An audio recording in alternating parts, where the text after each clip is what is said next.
সময়টা ছিল 50 থেকে 80-র দশকের প্রায় শেষ পর্যন্ত। তখনও অধিকাংশ মধ্যবিত্ত বাঙালির ভ্রমণ তালিকায় বিদেশ তো দূরস্থ, ভারত ভ্রমণও চিন্তার বাইরে ছিল।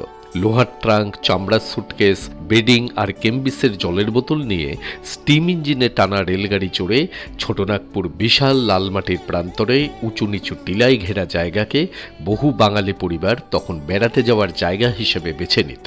সেই সময়ে একটা খুব জনপ্রিয় চলতি কথা ছিল চেঞ্জে যাওয়া। স্বাস্থ্য উদ্ধারের জন্য এখানকার জল হাওয়াও নাকি ম্যাজিকের মতন কাজ করত।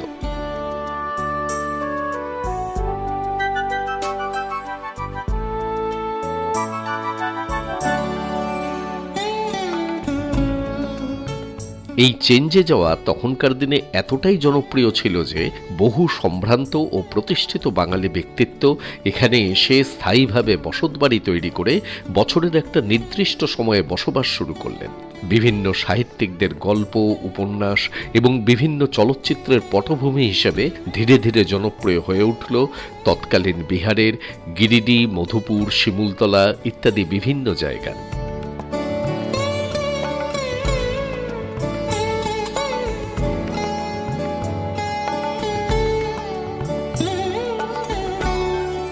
এই 52 বিঘা অঞ্চল মধুপুরের একটা অন্যতম গুরুত্বপূর্ণ এবং উল্লেখযোগ্য অঞ্চল। মধুপুরের ঐতিহ্যের সাথে, মধুপুরের বাঙালিয়ানার সাথে এই 52 বিঘা কিন্তু ওতপ্রোতভাবে জড়িত। সেই সময়ে কলকাতার বিভিন্ন মিষ্টির দোকানেও ভাগলপুর আর মধুপুর থেকে ছানা পাঠানো হতো। এখানকার অন্য রকমের মিষ্টির স্বাদও আপ্লুত করল খাদ্যরসিক বাঙালিকে। ধীরে ধীরে গিরিডি, মধুপুর, শিমুলতলা, জসিডি এই সার্কিট পরিচিত হয়ে উঠল বাঙালির পশ্চিমে বেড়ানোর অঞ্চল হিসেবে।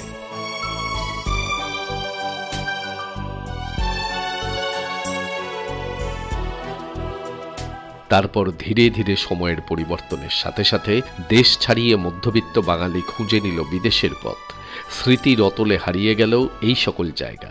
বাঙালি ভুলে গেল তার পূর্বপুরুষের পশ্চিমের বেড়ানোকে।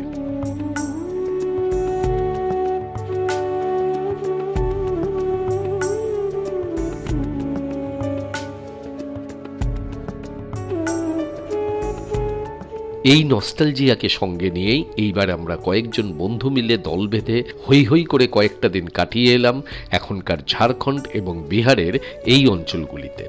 আগের পর্বের ভিডিওতে কলকাতা থেকে রওনা দিয়ে রাত্রি 12টায় আমরা এসে পৌঁছেছিলাম মধুপুর। আজকে আমরা ঘুরে দেখব মধুপুর এবং গিরিডির বিভিন্ন জায়গা। তাহলে চলুন শুরু করি আমাদের পশ্চিমের বেড়ানো।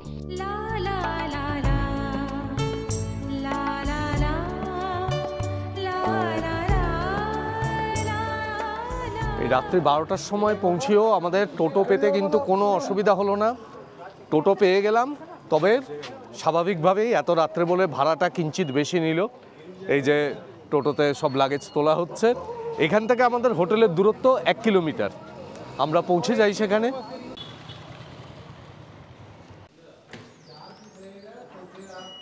আজকে মধুপুরে আমাদের দ্বিতীয় দিন। আমরা এখন এসেছি প্রথমে ব্রেকফাস্টের টেবিলে। Good morning. আমরা এই যে হোটেলটিতে আছি, একদিক থেকে এটা স্টেশনের কাছে, ওই মোটামুটি 700-800 মিটার মতন দূরত্ব, এবং হোটেলের ঘরগুলি বেশ ভালো, পরিষ্কার পরিচ্ছন্ন, দারুণ। একেবারে আহামরি কিছু বড় রুম তা নয়। আমরা যে রুমটি নিয়েছি ডিলাক্স রুম, রুমে প্রয়োজনীয় আসবাবপত্র সেগুলো সবই আছে, ইকুইপমেন্টস সেগুলো সবই রয়েছে। বাথরুমও বেশ পরিষ্কার পরিচ্ছন্ন, যেটা সবথেকে ইম্পর্টেন্ট যে পরিষ্কার পরিচ্ছন্নতা, সেই দিক থেকে হোটেলটি যথেষ্ট ভালো। এই ঘরটা দেবাদের ঘর। এই যে এই ঘরটা সুপার ডিলাক্স রুম। এটা একটু বড় রুমের সাইজ, তার সাথে সোফা আছে, মহারাজ বসে আছেন। না, আমার তো রুম খুবই ভালো লেগেছে, একদম পরিষ্কার আছে আর বেশ স্পেশিয়াস। পার্টিকুলারলি আমার মনে যেটা খুঁতখুত থাকে একটা, কি বাথরুমটা যেন নিট অ্যান্ড ক্লিন হয়, বাথরুমের সব অ্যামিনিটিস যেন এরকম না হয় কি জল পড়ছে, এরকম গিজার ভালো কাজ করছে না, এইগুলোর কোনো সমস্যা নেই। প্রতিটা জিনিসই ওয়ার্কেবল এবং ফার্স্ট ক্লাস কাজ করছে, একদম নিট অ্যান্ড ক্লিন আছে। বারান্দায় একটু রেলিংয়ে ধুলো ছিল, বলার পরে ওরা একদম নিট অ্যান্ড ক্লিন করে পরিষ্কার করে দিয়ে গেছে। সঙ্গে কিছু কিটসও দিয়েছিল, টয়লেটারিস কিটস কিছু দিয়েছিল, যেগুলো স্বাভাবিক, মানে এক্সপেক্টেড আর কি। এক্সপেক্টেড জিনিস সবই আছে, বেশ ভালো, মানে থাকলে কোনো ডিসকমফোর্ট ফিল হবে না। আমাদের এই হোটেলের রুম জিএসটি টিএসটি সব কিছু নিয়েছে 2300 টাকা করে। আমি মেক মাই ট্রিপ থেকে বুকিং করেছি, আমরা 3টে রুম নিয়েছি। এখানে সবাই এক একজন এক এক রকম ব্রেকফাস্ট নিয়েছে। কেউ নিয়েছে ভেজ স্যান্ডউইচ, তারপরে চিকেন স্যান্ডউইচ, আলু পরোটা, বিভিন্ন রকম নিয়েছে। আজকে আমরা মধুপুরের প্রথমে কয়েকটি জায়গা ঘুরবো, তারপরে এখান থেকে আমরা চলে যাব গিরিটি। মধুপুরে বেশ কয়েকটি দেখার জায়গা আছে, তার মধ্যে কয়েকটি আজকে দেখব, আর বাকি কিছু জায়গা আবার আগামীকাল দেখব। আর এই আর্টিকা গাড়ি এটা আমরা বুক করেছি। এই গাড়ি আমাদের কাছ থেকে নিচ্ছে পার ডে 3500 টাকা করে। আর এই যে কৈলাসজি, যিনি আজকে আমাদের সারথি, আজকে এবং আগামীকাল দুদিনের জন্যই, এবং ওনার ফোন নাম্বার ডেসক্রিপশন বক্সে দিয়ে রাখছি, আপনারা কথা বলে নেবেন যে কত রেট সেই রকম। কিন্তু সিজন ওয়াইজ কিন্তু এই রেটটা ওঠানামা করে, তাই তো? হ্যাঁ, বিভিন্ন সময় কিন্তু বিভিন্ন রকম রেট হয়, অর্থাৎ আমি যে রেট বললাম সেটাই কিন্তু একেবারে কনস্ট্যান্ট নয়।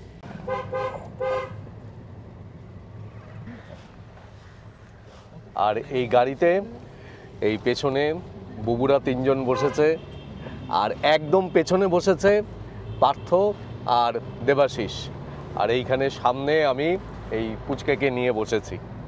কি তাই তো? আমি পুচকে নই। আমি পুচকে না।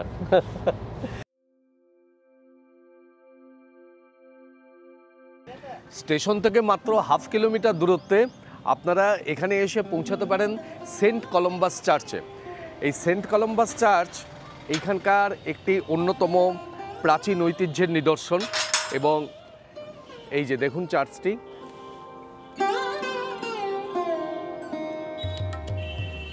তবে এই চার্চটি শুধুমাত্র রবিবার দিন খোলা থাকে, সপ্তাহের অন্যান্য দিন বন্ধ থাকে। আজকে শনিবার, আমরা আজকে আসলাম, চার্চটি বন্ধ। যদি সম্ভব হয় তাহলে আগামীকাল একবার আসব। চার্চটি যদি খোলা পাই তাহলে যতটা পারি ভেতরের ছবি আপনাদের দেখাতে চেষ্টা করব।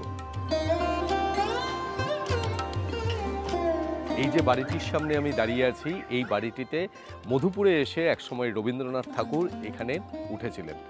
এই বাড়িটি কাজেই এই অঞ্চলের একটি ঐতিহ্যমণ্ডিত বাড়ি, কিন্তু বর্তমানে এই বাড়িটি বিক্রি হয়ে গেছে। এই বাড়িটি এখন এখানকার স্থানীয় এক ব্যক্তি তিনি কিনেছেন।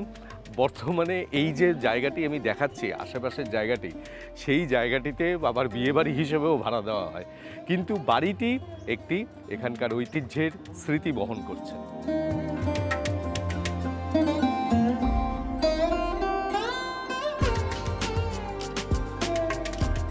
মধুপুরে কিন্তু কলকাতা থেকে বহু বনেদি মানুষ, তারপরে বিখ্যাত মানুষ এবং বহু বাঙালি পরিবার তারা মধুপুরে এসে বাড়ি তৈরি করে এখানে বেশ কিছু সময় কাটাতেন। এইদিকে আয়। এবং বছরের অনেকটা সময় তারা এই মধুপুরে আসতেন স্বাস্থ্য উদ্ধারের জন্য।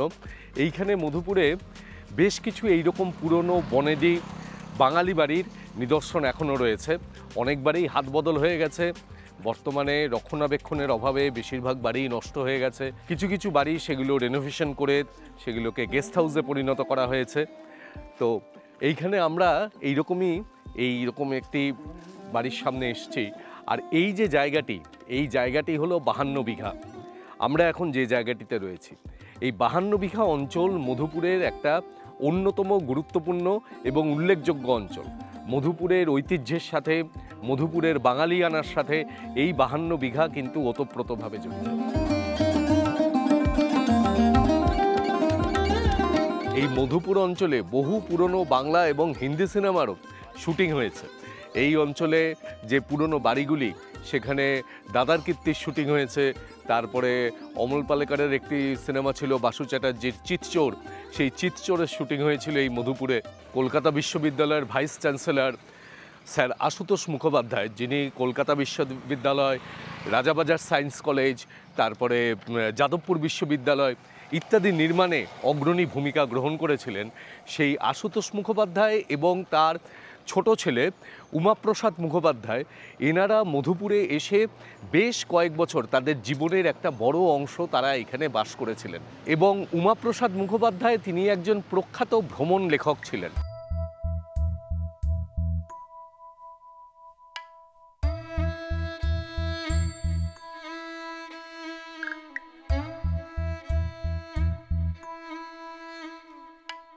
এখন আমরা এসেছি কপিল মুনির আশ্রমে। এই স্থানটি একটি খুব সুন্দর শান্ত নিরিবিলি স্থান এবং এইখানে একটি আশ্রম রয়েছে আর তার সাথে কপিল মুনির মূর্তিও রয়েছে। এই যে আশ্রমিক পরিবেশটা দেখুন।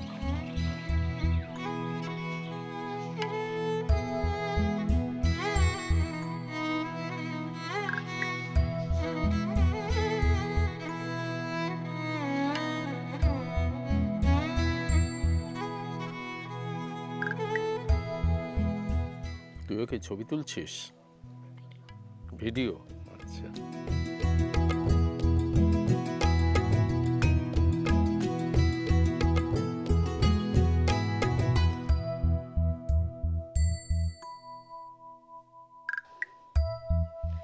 এই কপিলমুনি আশ্রমের পরিবেশটা এত শান্ত, এত নিরিবিলি যে নিজের জোরে কথা বলতেও খারাপ লাগছে। আর চতুর্দিকে শুধু পাখির ডাক, টিয়া পাখির প্রচুর ডাক শুনতে পাচ্ছি। ওই যে আপনারাও হয়তো শুনতে পাচ্ছেন, দারুণ লাগছে। আর এই 52 বিঘা জায়গাটা ভীষণ বিখ্যাত ছিল এক সময়, এই জন্য একে প্রাচ্যের হল্যান্ড বলতো। এখন ভগ্নাবশেষ অবস্থায় বেশি দেখা যাচ্ছে, তবে আপনারাও কিছু কিছু ভিডিওর মাধ্যমে দেখতে পাচ্ছেন কিছু কিছু খুব রেনোভেশন হয়েছে, আবার কিছু কিছু আগের মতোই রয়ে গেছে। মধুপুরে এসে আপনি অবশ্যই আসবেন এখানকার রামকৃষ্ণ মিশন এবং বিবেকানন্দ মঠে। আমরাও এসছি এখানে, এই জায়গার পরিবেশও ভীষণ সুন্দর। আর এখন তো শীতকালে এসছি, চারিদিকে এত সুন্দর ফুল ফুটে রয়েছে, পুরো বাগান জুড়ে বড় বড় গোলাপ।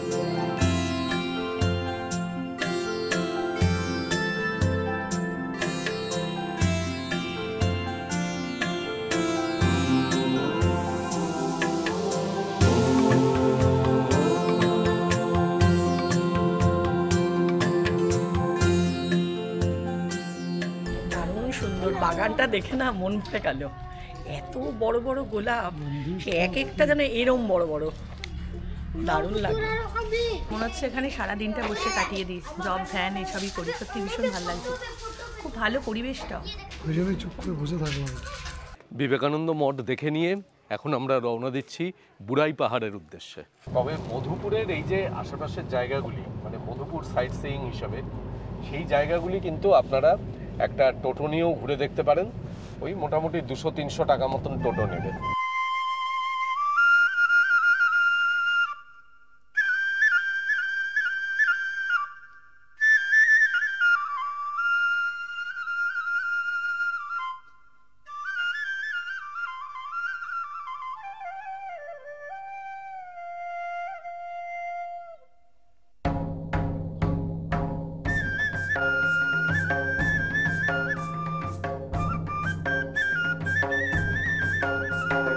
মধুপুর থেকে বুড়াই পাহাড়ের দূরত্ব 28 কিলোমিটার।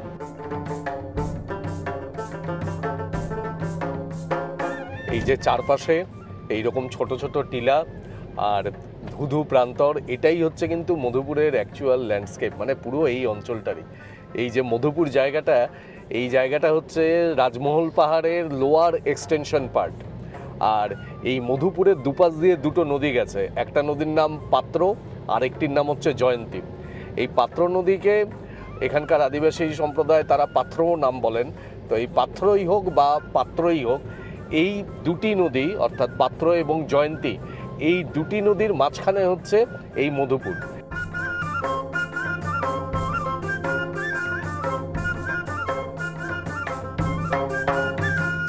আর তাছাড়া এখানকার এত সুন্দর ল্যান্ডস্কেপ, এত সুন্দর প্রকৃতি, সেগুলো দেখলেও তো মন ভালোই হয়ে যায়, তাই না?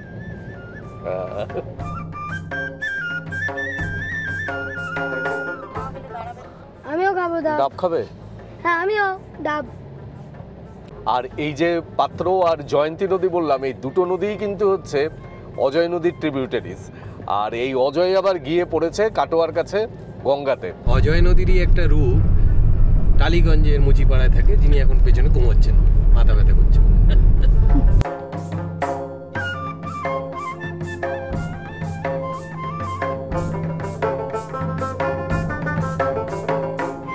এই আমরা পৌঁছে গেলাম বুড়াই। এই যে এই নদীটি হলো পাত্র নদী।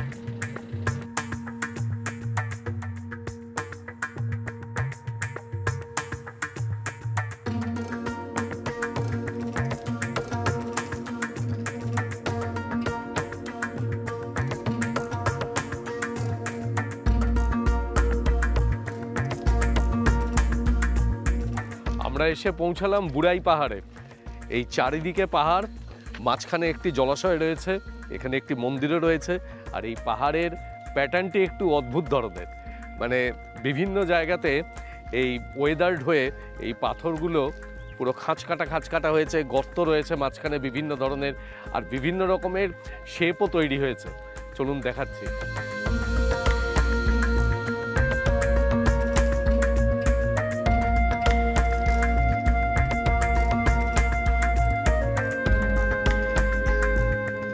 এই অঞ্চলে আগে ঘন জঙ্গল ছিল এবং এখানে নাকি ডাকাতরা, তারা নাকি এখানে ডাকাতি করতে আসার সময় এইখানে আসতেন, এখানে এসে এখানকার মন্দিরে তারা পুজো দিয়ে তারপরে ডাকাতি করতে যেতেন। আর এই যে জলাশয়টি দেখছেন, এটি নাকি উল্কাপাতের ফলে তৈরি হয়েছে।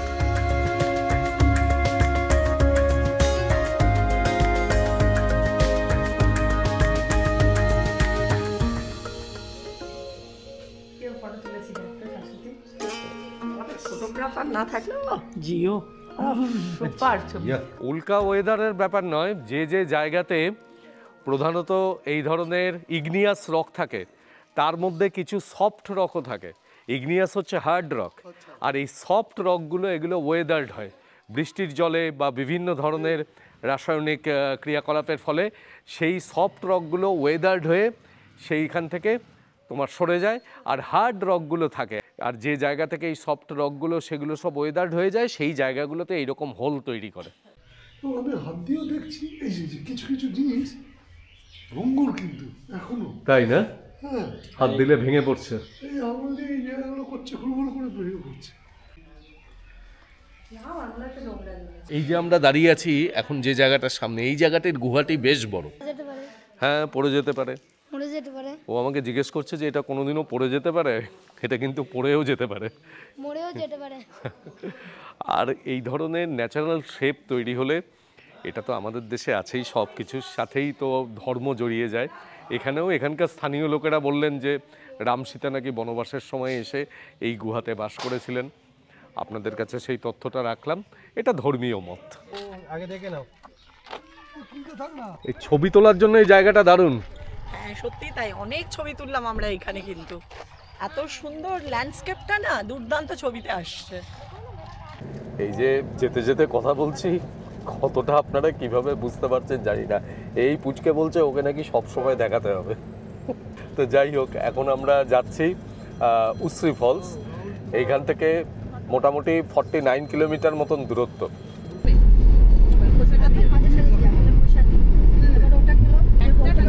এদিকে আয়। এই যে রাস্তাটা দিয়ে আমরা যাচ্ছি এটা হচ্ছে 114A।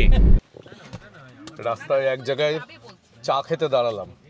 আমাদের কৈলাসজি জিজ্ঞেস করতে গেছেন যে এখানে চা পাওয়া যায় কিনা। চল নাম নাম, চলো চায় পিতে হ্যাঁ। चाय पीते हैं, चाय के साथ टाई भी पियेंगे। ছায়াটায় কি এখানে লেমন টি পাওয়া যাবে? কি বলেছো? हम वो है चाय जो पियेंगे जहाँ अभी। बैठते हैं वहीं चेयर लग जाते हैं। कहाँ है? अभी तक तो तुम खड़े हो, हम लोग बैठे हैं। खुद लेके आ। ये राजा का चेयर है। हम आँखों से सुरमा नहीं चुराते हैं, हम आँखों ही चुरा लेते हैं।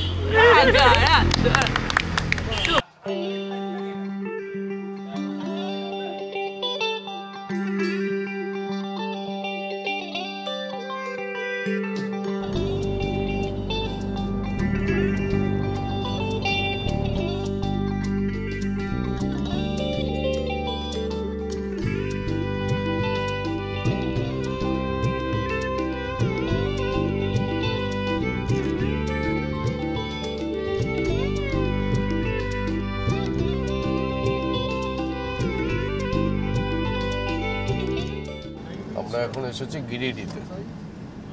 উশ্রী ফলস যাওয়ার আগে আমরা রাস্তায় একটা জায়গায় একটু দাঁড়ালাম। এখানে ওরা লাঞ্চ করবে। অ্যাকচুয়ালি সাথে বাচ্চা রয়েছে, আর তারপরে ওদেরও বললো খিদে পেয়ে গেছে। তো এখানে আমরা লাঞ্চ করে নিই, লাঞ্চ করে নিয়ে তারপরে যাব উশ্রী ফলসে। এখন আমরা রয়েছি গিরিডিতে।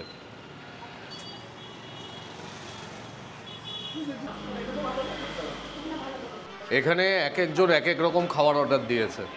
কেউ নিয়েছে রাইস থালি, তার সাথে রুই মাছ, আবার কেউ নিয়েছে, এরা নিয়েছে রুটি তরকারি। মাছটা কিন্তু ভালো আছে, মাছটা ফ্রেশ মাছ আছে। নিরামিষ যে থালিটা দিয়েছে মানে সবার জন্য একরকম, সেটা হচ্ছে 80 টাকা।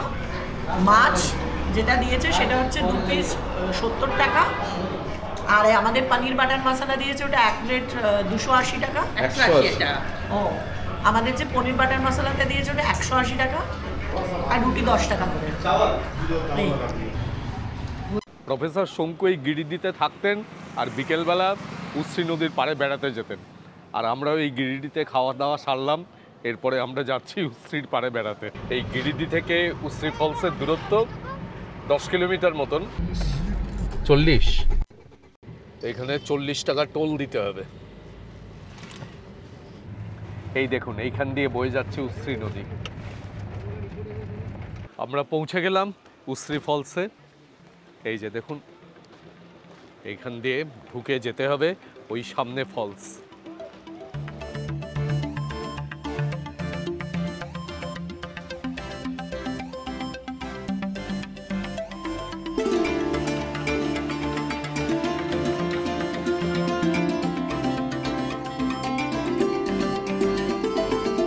উশ্রী নদী প্রকৃতপক্ষে বরাকন নদীর একটি শাখা।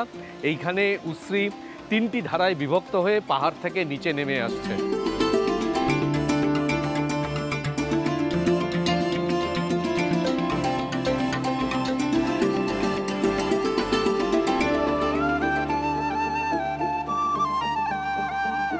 চারিদিকে এই বন জঙ্গলের মধ্যে খুব সুন্দর কিন্তু এই ঝর্ণাটা।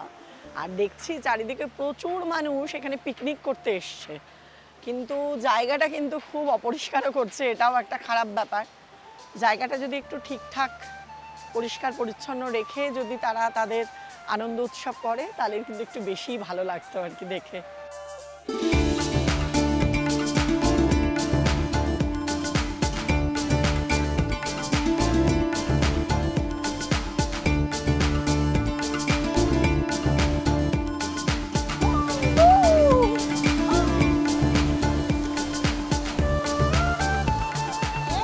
অসম্ভব সুন্দর উশ্রী ফল, এই যে দেখতে পাচ্ছেন সামনে, দেখাও উশ্রী ফল।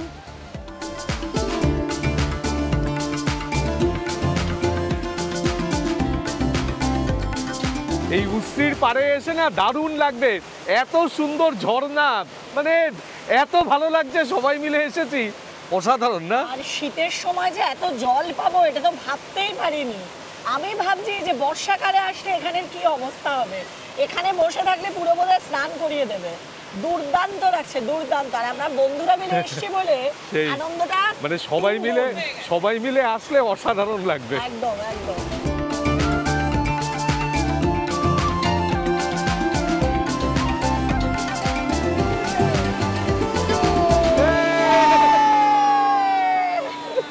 তবে আপনারা যখন এখানে আসবেন, নিচে নামার সময় কিন্তু খুব সাবধানে নামবেন। হ্যাঁ, এই পাথরের স্টেপে বেশ খাঁজে খাঁজে পা দিয়ে তারপরে নামবেন।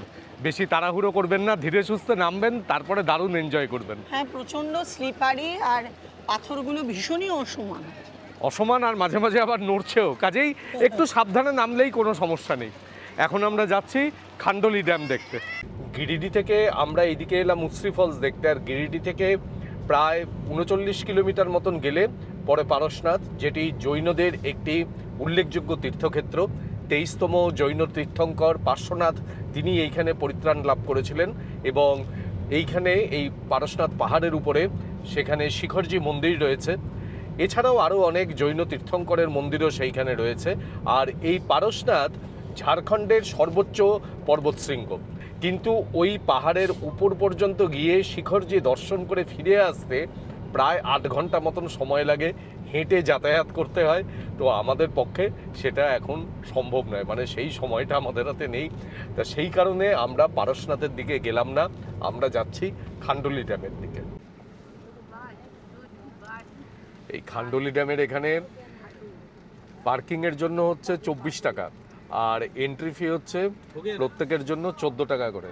তো আমাদের কত লাগলো? 108 টাকা। আমাদের 7 জনের জন্য 108 টাকা লাগলো। এই খান্ডলি ড্যামে পৌঁছে গেলাম। আর সব জায়গায় ঘুরে বিকেলবেলার দিকটা এখানে খান্ডুলি ড্যামে আসবেন, তাহলে এখানে বোটিং হয়, বোটিং করতে পারবেন, বেশ ভালো লাগবে। দুপুরে আসলে বোটিং টোটিং করতে সেই সময় ভালো লাগবে না। এই সামনে এখানে হচ্ছে খান্ডুলি পাহাড়, আর এখানে যে গ্রামটি আছে তার নাম খান্ডুলি গ্রাম। আর এই খান্ডুলি ড্যাম থেকে একসময় সমস্ত মধুপুরে জল সরবরাহ করা হতো। এইখানে দেখুন দুদিকে কত দোকানপাট, ফুচকা, ভেলপুরি, আইসক্রিম, বেশ সুন্দরভাবে এই দিকটায় সব ফুচকা। ও বাবা, এই দাঁড়িয়ে গেছো তোমরা? লোকজন আসছে, দেরি করছে, আমি আমার প্রধান কাজটা সেরে ফেলি। বিকেলের দিকে এখানে প্রচুর স্থানীয় মানুষ বেড়াতে আসেন। এইদিকে খান্ডুলি পাহাড়ের পেছনে সূর্য অস্ত যাচ্ছে, এইখানে লেকের জলে সবাই বোটিং করছেন, খুব সুন্দর লাগে। এখানে বোটিং করার জন্য 590 টাকা নেয়। বোটে টোটাল 8টা সিট আছে, 8টা চেয়ার। সো সেখানে 2 জন যান, 5 জন যান, পুরো বোটটাই ভাড়া করতে হবে। পুরো পয়সা 590 টাকাই লাগবে। তা আমরা টোটাল 7 জন আছি, আমাদের 590 টাকাই লাগবে, একটা সিট ফাঁকা যাবে। এইখান থেকে লাইফ জ্যাকেট নিতে হবে। কি তোর সাইজের জ্যাকেট পাওয়া যাবে তো? এই যে ওর জন্য ছোট সাইজের লাইফ জ্যাকেট, ওর সাইজের।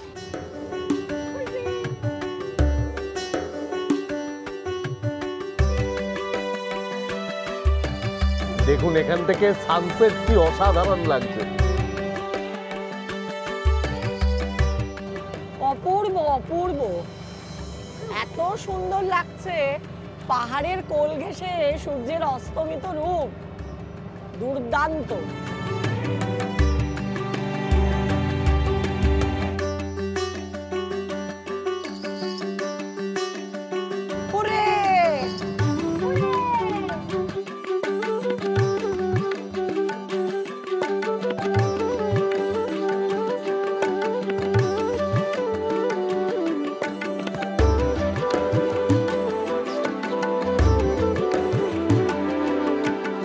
এখানে বোটিং কতক্ষণ পর্যন্ত চলে সেটা এনারা কেউই বলতে পারলো না। বললো রাত में नहीं चलता है लेकिन दिन में जब तक आदमी रहता है तब तक चलता है। মানে মোটামুটি আপনারা যখনই আসুন এখানে বোটিং করতে পারবেন। 6টা 6:30 পর্যন্ত চলে যদি কাস্টমার থাকে। হ্যাঁ, ব্যাস এই আমাদের হয়ে গেল বোটিং করা। ভালোই লেগেছে, বেশ সুন্দর।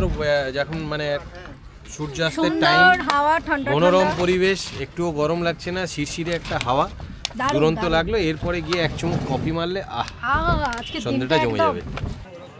এইখানে খান্ডুলি পার্ক রয়েছে, কিন্তু এই খান্ডুলি পার্কের যে এন্ট্রি ফি সেটা আপনি যখন এই খান্ডুলিতে ঢুকেছেন তখনই যে 14 টাকা করে পার হেড দিয়েছেন সেই টিকিটটি কাছে রেখে দেবেন। এই বুবু, ঢুকছো এখানে? হ্যাঁ, আমরা তো 14 টাকা করে টিকিট দিয়েছি, আরে ঢুকবোই।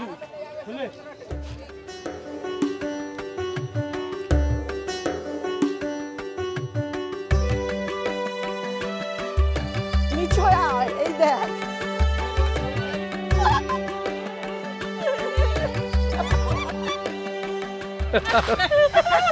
আমরা সব বাচ্চা হয়ে গেছি।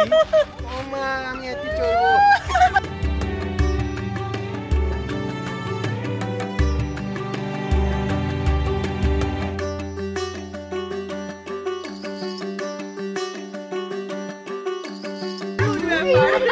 এটা কি ধরনের দোলনায় চড়া হচ্ছে? এই তো এইভাবে দোলনাকে ওই দেখো, এই তো।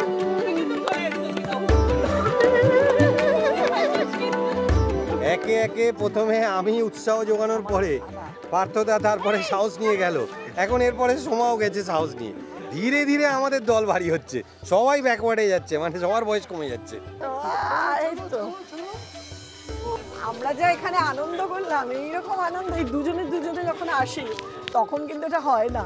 ছোটবেলাকার বন্ধুদের পেলে একেবারে সেই মনে হয় যে আবার সেই ছোটবেলায় ফিরে গেছি। আমি তো সেই জন্য তোকে বলেছি যে এই ধরনের আনন্দ করবি যখন আমাদেরকে অবশ্য করেই ডাকবি, তাহলেই আনন্দ পাবি। কিন্তু সত্যি যদি তাই। কোনোদিন মিস করেছিস তোকে ওইভাবে যে এখানে বন্দি করে রেখে দেবো, বন্দি করে রেখে দেবো তোকে।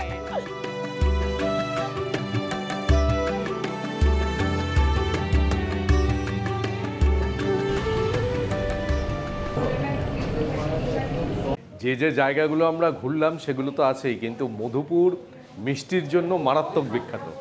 এই মধুপুর, ভাগলপুর, এই সকল জায়গার গরুর দুধ ভীষণ বিখ্যাত।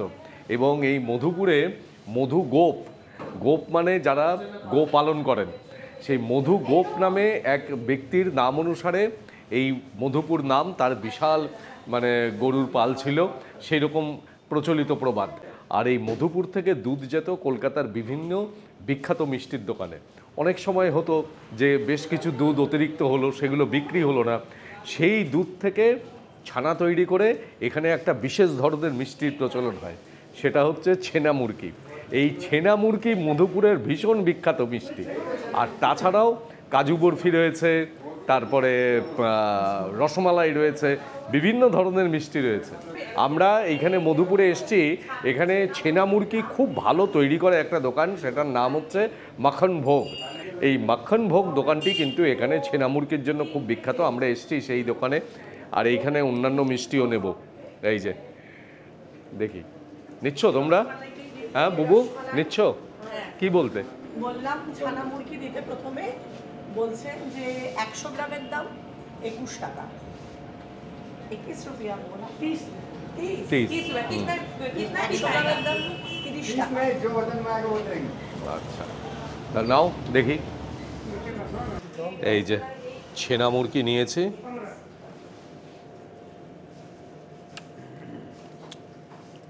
দুর্দান্ত খেতে, দুর্দান্ত।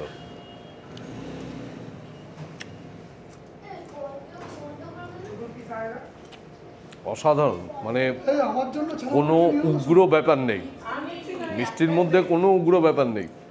এবং এটা মোটামুটি 8-10টা তো আমি খেয়ে নেব। অসাধারণ খেতে, তাই না বুবু? কেমন লাগছে? খুব ভালো খেতে, সত্যি খুব ভালো খেতে। এই ছানা মুরগি আমার খুব প্রিয় একটা মিষ্টি। মানে এখানে আমাদের ওখানে যেগুলো পাওয়া যায় সেগুলো সাদা সাদা, মানে গুড়ের হয় না, আর ভেতরটা না ড্রাই হয়ে যায়। এটা বেশ রসালো, ভীষণ ভালো খেতে। আর আমরা রসমালাই নিয়েছি, সেটা এক একটার দাম 15 টাকা। পুরো ছানার একদম।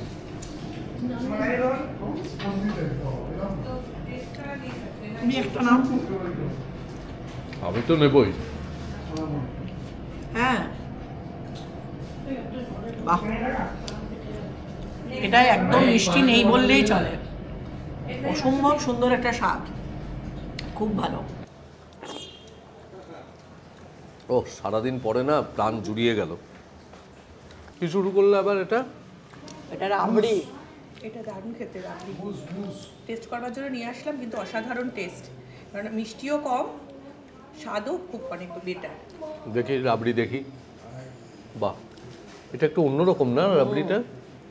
মানে ওই দুধের মধ্যে যে পিস পিস ব্যাপারটা থাকে সেই জিনিসটা নেই। না, এটা অন্য রকম। মানে এটা অনেকটা বলা যেতে পারে, এটা দিয়ে কাঁচাগোল্লা বানানো যেতে পারে, কালাকাদু বানানো যেতে পারে। এটাকে নিয়ে এসছো? এটা পেড়া প্যারা তা ওইটুকু কেন? ভাগাভাগি হলো। আরে একটা নিয়েছি টেস্ট করার জন্য। ওইটুকু প্যারা কেন? কেন নিয়েছি টেস্টটাকে করি, দাও টেস্ট করো। এখানে প্যারা তো ভালো হবেই, অবশ্যই প্যারা ভালো হবে। প্যারা খাবো দেওঘরে গিয়ে, প্যারা নিয়ে এসেছিলাম মধুপুরে, দেওঘরে, এসব জায়গায় তো প্যারা অসাধারণ। দেখলাম একদম লাইট মিষ্টি, এবং খেয়ে মনে হলো যে এর মধ্যে ওই ময়দা টয়দা মিশ্রণ করে যে একটা শক্ত ব্যাপারটা, সেটা নয়, একেবারে সফট, খুব ভালো লাগলো খেয়ে। তবে আমরা যা যা খেলাম তার মধ্যে এখনো পর্যন্ত জনপ্রিয়তার শীর্ষে কিন্তু হচ্ছে মধুপুরের প্যারা। এই দোকানের মিষ্টির মধ্যে আমাদের রসমালাই আর প্যারাটাই একদম বেস্ট লাগলো এখনো পর্যন্ত। একদম, আমি একেবারে একমত। রসমালাই আর প্যারা, যা যা মিষ্টি খেলাম তার মধ্যে এই দুটোই সবচেয়ে বেস্ট। সুতপা খেয়েছো? হ্যাঁ, আমারও তাই, কোনটা খেয়েছো? সবকটাই টেস্ট করেছে একটু একটু করে।